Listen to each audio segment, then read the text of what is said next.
नमस्कार मेरे प्यारे दोस्तों, मैं हूं निक, आपका होस्ट और दोस्त। और आज के पॉडकास्ट में एक बहुत ही रोमांचक कहानी लेकर आ चुका हूं।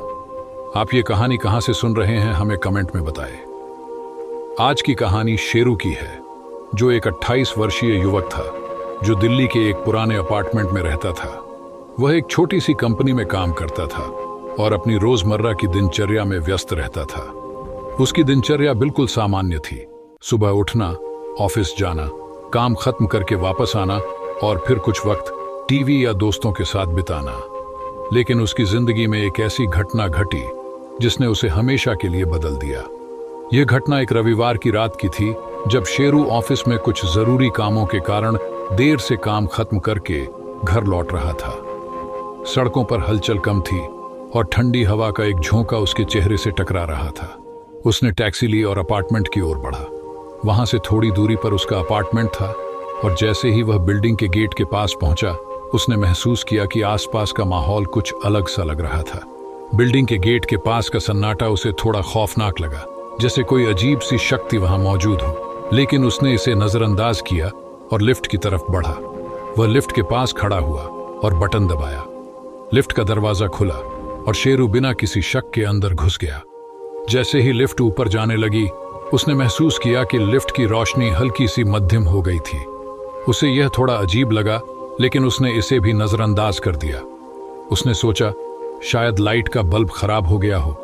लेकिन लिफ्ट के अंदर जो माहौल था वह कुछ हद तक अलग था। हवा में एक अजीब सी ठंडक थी और उसके मन में एक अनजाना डर बढ़ने लगा था। उसने इसे हल्के में लिया और सोचा कि शायद यह थकान का असर हो।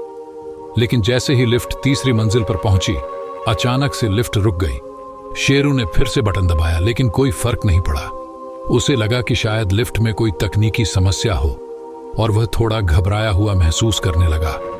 अचानक लिफ्ट के एक कोने में एक अजनबी व्यक्ति प्रकट हुआ, जिसे देखकर शेरू सन्न रह गया। यह व्यक्ति साधारण नहीं था। उसकी आंखें पूरी तरह से सफेद हो चुकी थीं, जैसे किसी नेत्रहीन का चेहरा हो, और उसकी हड्डियां इतनी दुबली पतली थीं कि शेरू को पहली नजर में डर लगने लगा। तुम कौन हो? शेरू ने डरते हुए पूछा। वह व्यक्ति एक अजीब सी मुस्कान के साथ बोला, तुम इस लिफ्ट में क्या कर रहे हो? तुम यहां क्यों आए हो? शेरू ने थोड़ा डरा हुआ महसूस करते हुए कहा, यह लिफ्ट ठीक नहीं लग रही। मैं सिर्फ घर जा रहा था। लेकिन वह व्यक्ति बिना कुछ कहे आगे बढ़ा और उसकी आंखों में एक खौफनाक चमक थी। शेरू की घबराहट और बढ़ गई। जैसे ही उसने लिफ्ट का दरवाजा खोला, बाहर का दृश्य देखकर वह बुरी तरह से चौंक गया। लिफ्ट किसी सामान्य मंजिल पर नहीं खुली, बल्कि एक संकरे, अंधेरे और कच्चे से गलियारे में खुली थी। दीवारों पर कुछ पुराने खून के धब्बे थे और चारों ओर गहरी चुप्पी थी। शेरू ने बिना सोचे समझे लिफ्ट के दरवाजे को बंद किया और फिर से बटन दबाया, लेकिन लिफ्ट वहीं खड़ी रही। तभी उसने सुनी एक सिहरन पैदा करने वाली आवाज, जैसे कोई सर्द अंधेरी गुफा में बंद हो।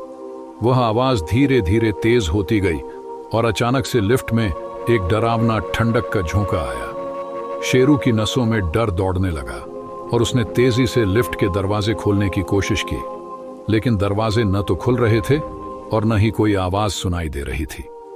फिर वह व्यक्ति शेरू के पास आया और बोला, तुमने जो किया वह तुम्हारी बहुत बड़ी गलती है।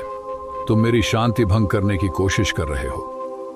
उसकी आवाज में घोर गुस्सा था। शेरू को अब यह साफ पता चल गया था कि वह व्यक्ति कोई आम इंसान नहीं था, बल्कि एक आत्मा थी जो इस लिफ्ट में बसी हुई थी। अब शेरू पूरी तरह से डर चुका था।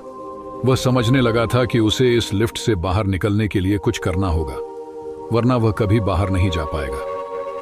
तभी उसके दिमाग में एक ख्याल आया। उसने अपनी दादी से सुने हुए पुराने मंत्र याद किए, जिनका उपयोग आत्माओं से छुटकारा पाने के लिए किया जाता था। शेरू ने अपनी पूरी ताकत लगाकर मंत्र का उच्चारण किया और अचानक से लिफ्ट में कुछ हुआ। लिफ्ट की रोशनी चमकी और उस व्यक्ति का रूप बदलने लगा। मंत्र की शक्ति से आत्मा धीरे धीरे लिफ्ट से बाहर निकलने लगी। एक भयानक चीख के साथ वह आत्मा गायब हो गई और लिफ्ट फिर से सामान्य हो गई।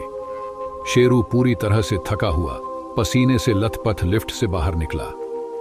लिफ्ट का दरवाजा बाहर खुलते ही उसने महसूस किया कि अब वह सुरक्षित था।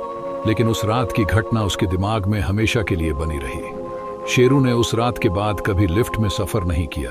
उसने यह सीखा कि कभी भी किसी अजनबी जगह पर बिना सोचे समझे कदम नहीं रखना चाहिए। कई बार हमारी जिंदगी की सबसे बड़ी समस्याएं और खतरे हमारी खुद की लापरवाही और अज्ञानता से आते हैं।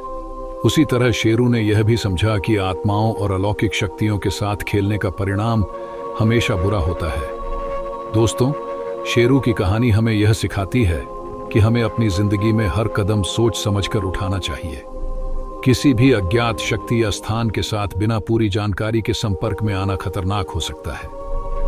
हमें किसी भी ऐसी चीज को हल्के में नहीं लेना चाहिए जो हमारे जीवन और सुरक्षा के लिए खतरे की घंटी हो। साथ ही यह भी याद रखना चाहिए कि हमारी परंपराएं और मंत्र कभी कभी हमारी मदद कर सकते हैं, लेकिन अगर हम उन्हें गलत तरीके से इस्तेमाल करते हैं तो उसका परिणाम भी खतरनाक हो सकता है।